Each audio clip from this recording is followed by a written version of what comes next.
Нека видим какво послание имат картите Таро за вас днес.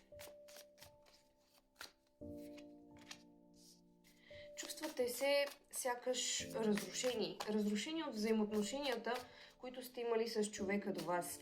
Необходимо ви е някакво ново начало, някакво прозрение да получите, за да минете през този тежък период на раздяла, на трудни взаимоотношения и комуникация с човека до вас или с вашия любовен интерес. Необходима е промяна.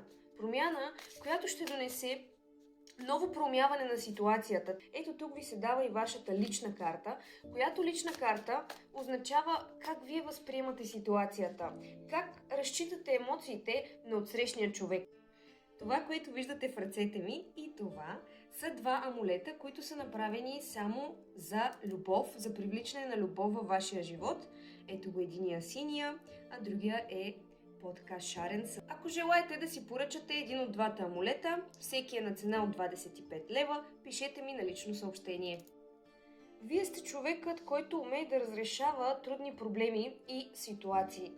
Всички позитивни качества са във вас и вие вдъхвате доверие.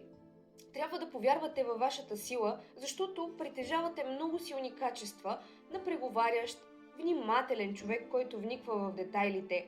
Също така обичате забавните неща и вече е време да ги допуснете в живота си след тези тежки мигове тук в началото, които се дават като трудни взаимоотношения, комуникация, проблеми, нещо, което ви тежи на вас като товар и от който трябва да се изчистите. Като съвет, който може да получите от извисените учители, ви се пада пламък близнак. Тази карта означава някаква много силна връзка с вашия пламък близнак и това е може би най-силната романтична любов.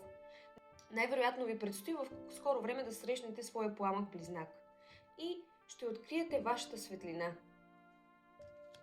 Благодаря ви, че гледахте това четене. Пишете ми на лично съобщение, за да запазите лична консултация и до скоро!